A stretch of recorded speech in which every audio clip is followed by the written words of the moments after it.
کی واجب الاحترام میرے بزرگوں، دوستوں اور بھائیوں، اللہ رب العزت نے جتنے بھی انبیاء کرام اس دنیا میں مبعوث فرمائے ان سب کو ان کی نبوتوں کی تصدیق کے لیے معجزات بھی عطا فرمائے۔ اب جس طرح انبیاء کرام کے مراتب میں فرق ہے، اسی طرح ان کے معجزات کی تعداد میں بھی فرق ہے۔ کسی کو ایک معجزہ، کسی کو 2 معجزے، کسی کو 4 معجزے، لیکن تمام انبیاء کو اللہ رب العزت نے جتنے معجزات عطا فرمائے، ہمارے کریم آقا علیہ السلام کو اس طرح کا کوئی نہ کوئی معجزہ بھی عطا فرمایا، اور ان کے علاوہ بھی بہت زیادہ معجزات کریم آقا علیہ السلام کو عطا فرمائے۔ حضور نبی کریم صلی اللہ علیہ وآلہ وسلم اللہ رب العزت نے ساتابہ معجزہ بنا کر، معجزات بے شمار تھے، اور ایک سے پڑھ کر ایک معجزہ اللہ رب العزت نے اپنے محبوب کریم صلی اللہ علیہ وسلم کو عطا فرمایا۔ قرآن مجید فرقان حمید میں بھی اللہ رب العزت نے ارشاد فرمایا کہ یا ایھا الناس قد جاءکم برہان من ربکم، کہ تحقیق تمہارے پاس تمہارے رب کی طرف سے ایک دلیل آ۔ برہان بھی معجزہ کو کہتے ہیں، اور آیت بھی معجزہ کو کہتے ہیں۔ اس کے کئی نام ہیں، آیت بھی کہتے ہیں اور برہان بھی کہتے ہیں، دلیل بھی کہتے ہیں، معجزہ بھی معجزہ کو کہتے ہیں۔ تو یہ کئی نام اس کے قرآن مجید فرقان حمید میں اور احادیث مبارکہ میں آئے ہیں۔ تو اللہ رب العزت نے یہاں حضور نبی کریم صلی اللہ علیہ وآلہ وسلم کی ذات کو ایک بطور برہان بنا کر گویا خود حضور علیہ السلام کی ذات بھی ایک معجزہ۔ باقی انبیاء کرام کو اللہ رب العزت نے جو معجزات عطا فرمائے، اور جو حضور نبی کریم صلی اللہ علیہ وسلم کو معجزات عطا فرمائے، ان میں بھی کئی فرق ہے، اور ان میں سے ایک یہ کہ باقی انبیاء کے معجزات مرور وقت کے ساتھ، وقت گزرنے کے ساتھ ساتھ وہ ختم ہو گئے یا ان کے اثرات باقی نہ رہے، لیکن اللہ رب العزت نے کریم آقا علیہ السلام کو قرآن کی صورت میں ایک ایسا زندہ معجزہ عطا فرمایا جو قیامت تک کے لیے ہمارے درمیان باقی ہے، اور حضور کی بعد میں آنے والی امت بھی اس کو اپنی آنکھوں سے دیکھ سکتی ہے۔ قرآن ایک ایسا معجزہ ہے۔ امام بصیری رحمۃ اللہ تعالی علیہ نے قصیدہ بردہ شریف میں جہاں حضور علیہ السلام کی شان بیان کی، حضور علیہ السلام کے میلاد کے شاق ہے، حضور علیہ السلام کے معجزات کا بیان کیا، جہاں حضور علیہ السلام کے اخلاق حسنہ کے بارے میں اور میراث کے بارے میں اشعار ہے، وہاں انہوں نے قرآن مجید فرقان حمید کی مدح بھی کی، اور اس میں ایک شعر کہا، انہوں نے کہا دامت لدینا ففاقت کل معجزۃ من النبیین اذ جاءت بلاغتہی، اللہ کے نبی جتنے معجزات لے کر آئے، مصطفیٰ کریم صلی اللہ علیہ وآلہ وسلم کا معجزہ ان تمام پر فائق ہے، ان تمام پر برتر ہے، اور معجزہ بھی وہ ایسا جو قیامت تک کے لیے ہمارے پاس رہنے کے لیے موجود ہے، ختم نہیں، جو آج بھی موجود ہے، اور ایک زندہ معجزہ کی صورت میں موجود ہے، اپنے براہین کے لحاظ سے اور اپنے حقائق کے لحاظ سے اور اپنے چیلنجز کے لحاظ سے۔ قرآن مجید فرقان حمید کے وہ جو چیلنجز ہیں وہ اس دور کے ساتھ خاص نہیں، قیامت تک کے لیے غیر مسلموں کو بھی اور کائنات کے سارے لوگوں کو قرآن مجید فرقان حمید نے جو چیلنجز دیے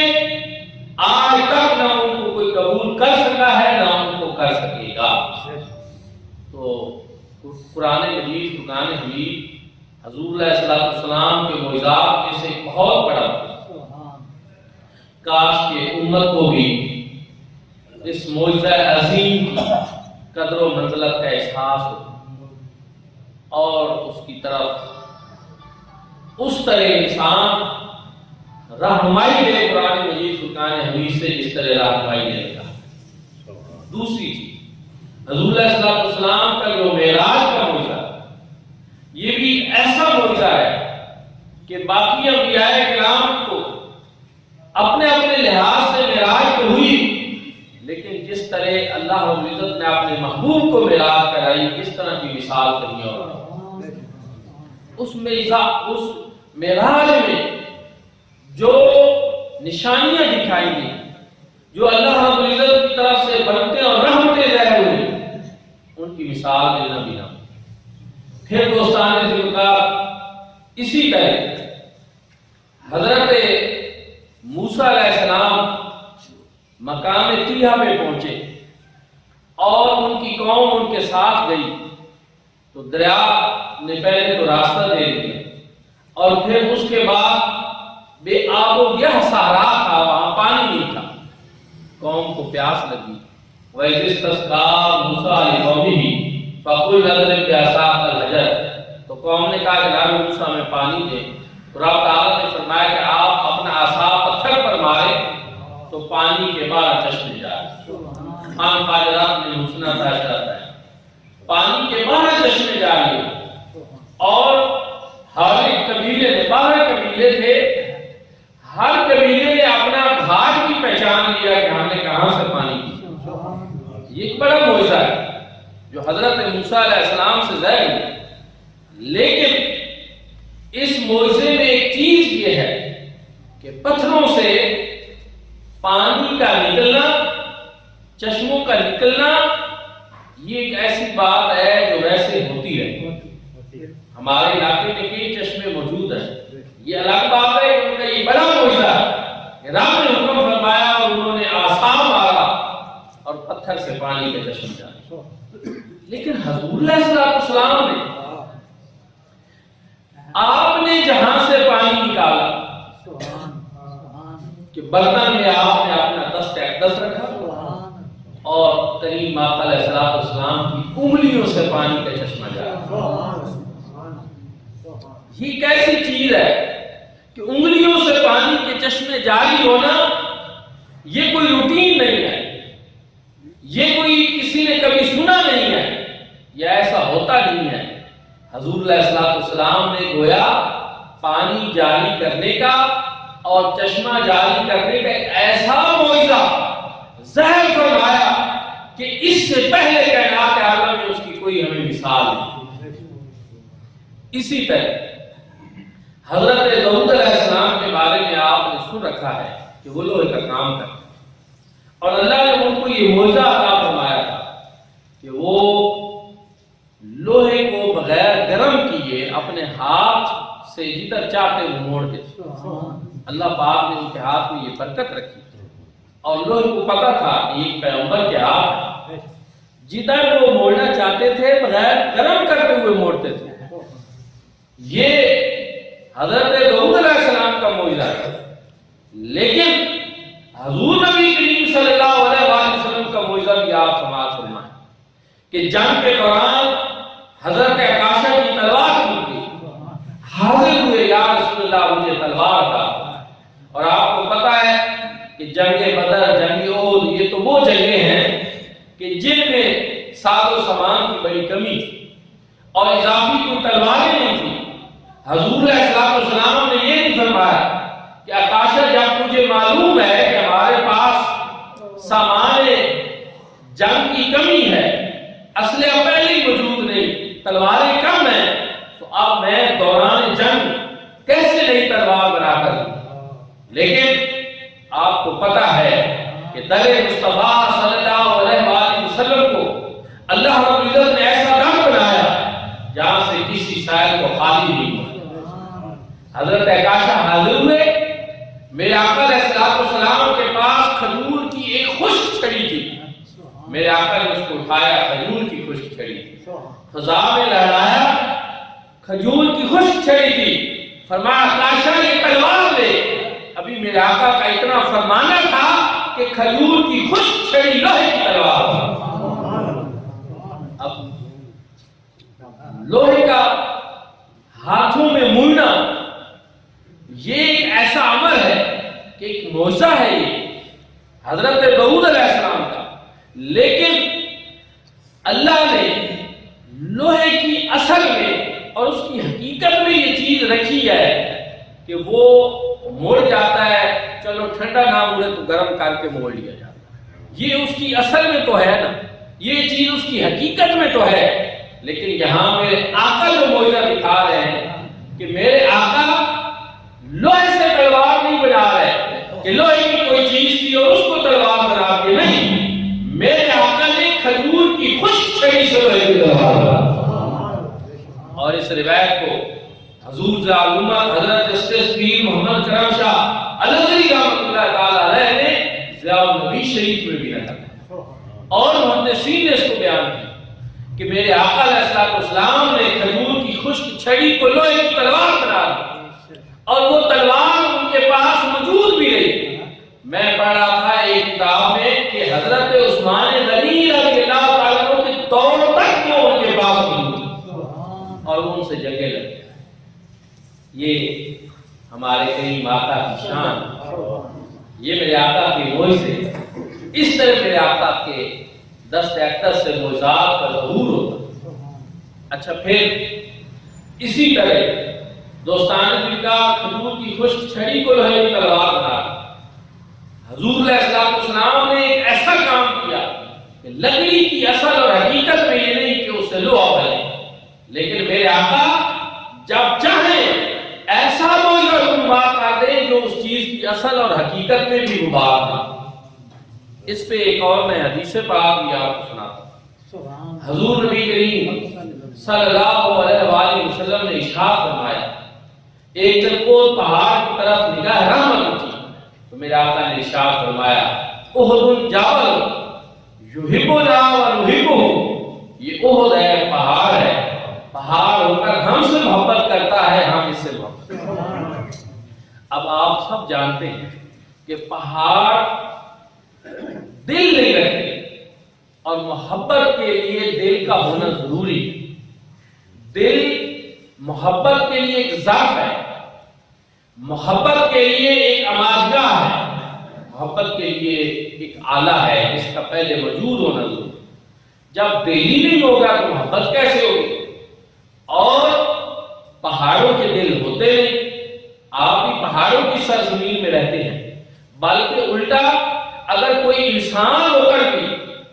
عام طور پر کسی سے محبت نہ کرتا ہو، سختی سے پیش آتا ہو، تو ہم اس کو کہتے ہیں یار یہ تو بڑا سنگ دل ہے۔ سنگ پتھر کو کہتے ہیں، الٹا ہم کہتے ہیں کہ یہ تو بڑا سنگ دل ہے، یہ تو بڑا پتھر دل ہے، کہ اس کے اندر گویا کہ دل ہی نہیں ہے، محبت ہی نہیں ہے۔ لیکن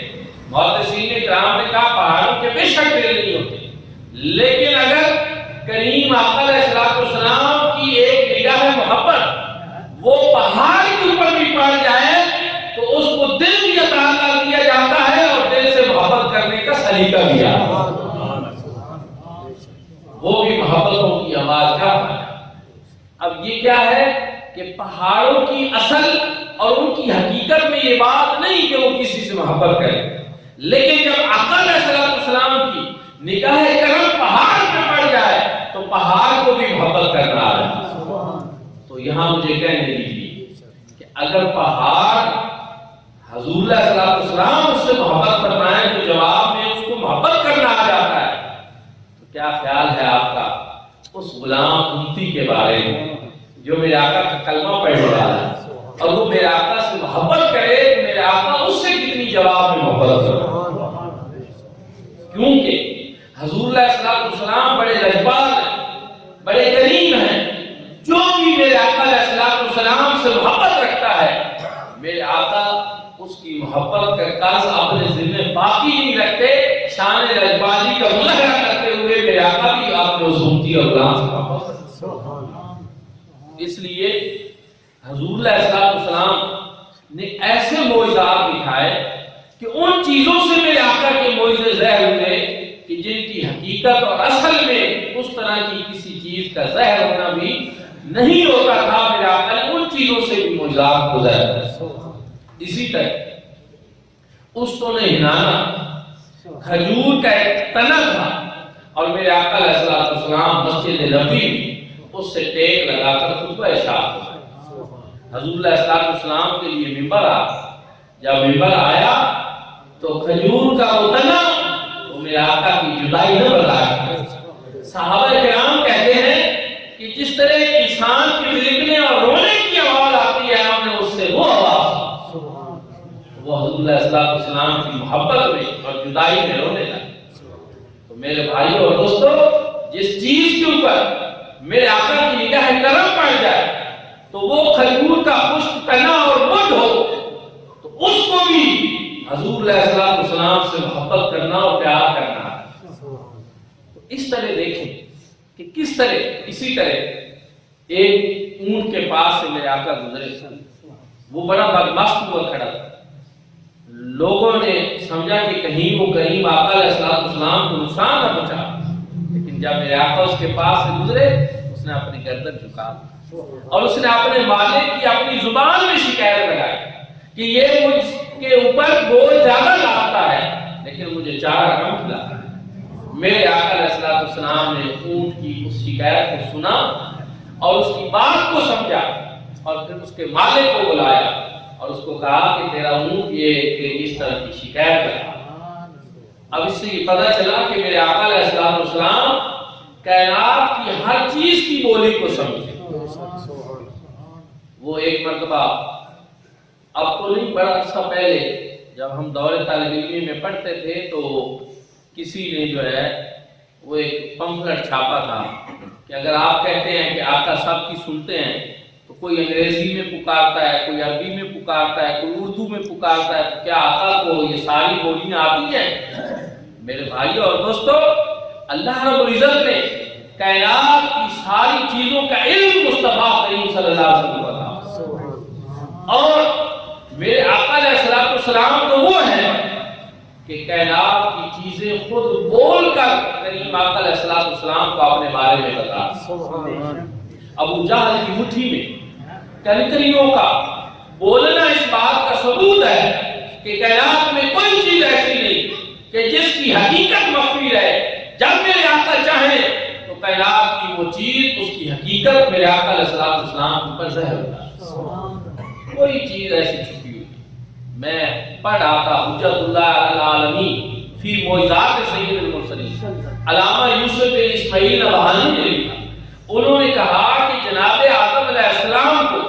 اللہ رب العزت نے جو علوم عطا فرمائے تھے جن کی وجہ سے ان کو فرشتوں پر برتری نصیب ہوئی تھی وہ سارے کے سارے علوم بھی مصطفیٰ کریم صلی اللہ علیہ وسلم کے وسیلے سے اللہ نے ان پر حضور کی برکت سے وہ علم ان کو ملے اور وہ سارے کے سارے علوم جو ہیں میرے آقا علیہ السلام کی علم کا ایک قطرہ. ان کو میرے آقا علیہ السلام کے علم سے کوئی نسبت نہیں. جو اللہ نے علم اپنے محبوب کریم صلی اللہ علیہ وسلم کا کائنات کی ہر چیز کا علم میرے آقا کو عطا فرمایا. تو دوستان ذکر اس طرح اللہ رب العزت نے اس طرح کے کثیر معجزات حضور نبی کریم صلی اللہ علیہ وآلہ وسلم کو عطا. ایک کافر حضور صلی اللہ علیہ وسلم کی بارگاہ میں آیا اور اس نے مطالبہ کیا کہ وہ سامنے جو درخت ہے اگر وہ چل کر خود بخود آپ کے پاس آ جائے تو میں آپ کا کلمہ پڑھوں. میرے آقا علیہ السلام نے یہ نہیں فرمایا یہ تم کیسا مطالبہ کر رہے ہو, کیونکہ یاد رکھنا جو چیز روٹین میں ہوتی رہے وہ تو معجزہ ہوتی نہیں. معجزہ کہتے ہی اس کو ہے جو خلق عادت کام ہو, جو روٹین سے ہٹ کر ہو اس نے معجزہ طلب کیا. جو بھی اللہ کا سچا نبی ہوتا ہے وہ اپنی نبوت کی تصدیق کے لیے ساتھ معجزات رب تعالیٰ اس کو معجزات عطا فرماتے ہیں. اب جب اس نے طلب کیا رسول اللہ صلی اللہ علیہ وسلم نے فرمایا جاؤ اس جا کر درخت کو کہہ دو کہ تجھے اللہ کے رسول ملا۔ تو اس درخت کو جب یہ پیغام ملا تو اس نے اوپر سے اپنے تنے کو ایک مرتبہ دائیں کیا پھر بائیں کیا،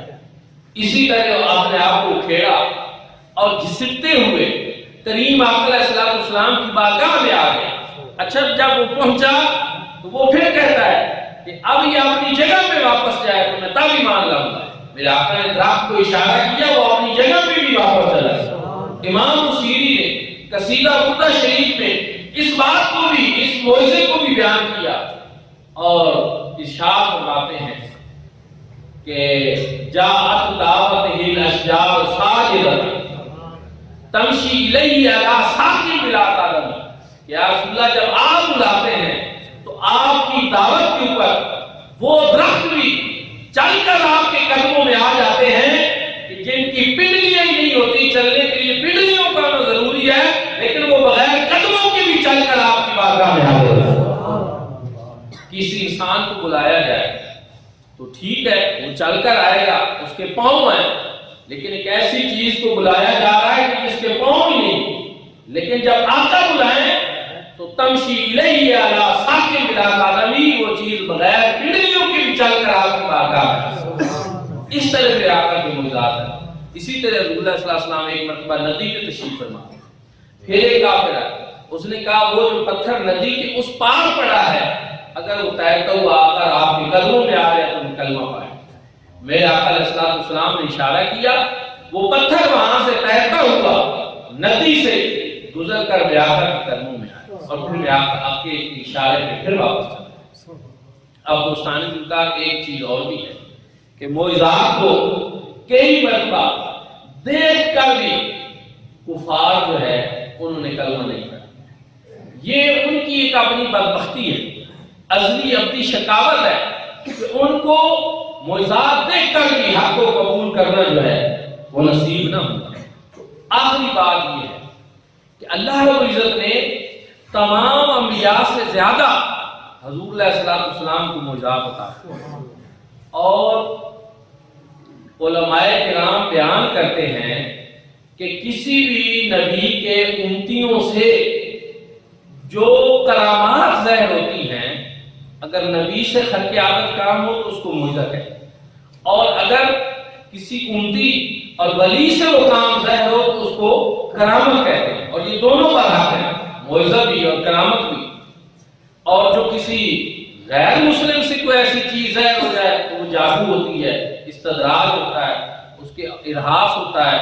اہانہ ہوتی ہے، وہ اور چیزیں ہیں، ان کو کہا گیا، بیان کیا گیا۔ تو یہاں میں یاد کر رہا ہوں کہ اولیاء اللہ سے کرامات کا لفظ ہوتا ہے، اور وہ کہتے ہیں کہ جس نبی کے امتی سے کوئی کرامت ظاہر ہو دراصل اس امتی کی وہ کرامت بھی اس نبی کا معجزہ ہوتا ہے، کہ جس کا اس نے کلمہ پڑھا ہے اس کے غلامی کے صدقے اللہ رب العزت اس کو بھی یہ بزرگی اور شرف عطا فرمائے۔ اس بارے میں محدثین کہتے ہیں کہ پھر گویا مصطفیٰ کریم صلی اللہ علیہ وآلہ وسلم کی امتیوں سے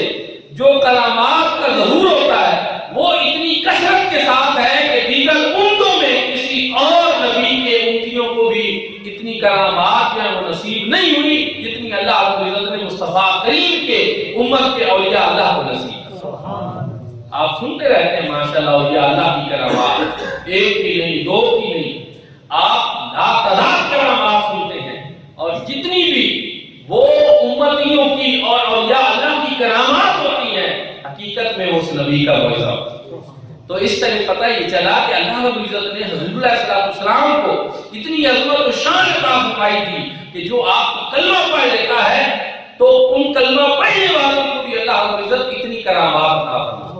جو کسی اور کے حصے میں نہیں ہے۔ صرف حضور سیدنا غوث الاعظم عبد القادر جیلانی قدس سر العزیز کی کرامات کو دیکھ، حضرت خواجہ اجمیری کی کرامات کو دیکھ لیں، داتا علی اجمیری کی کرامات کو دیکھ لیں، اولیاء اللہ سے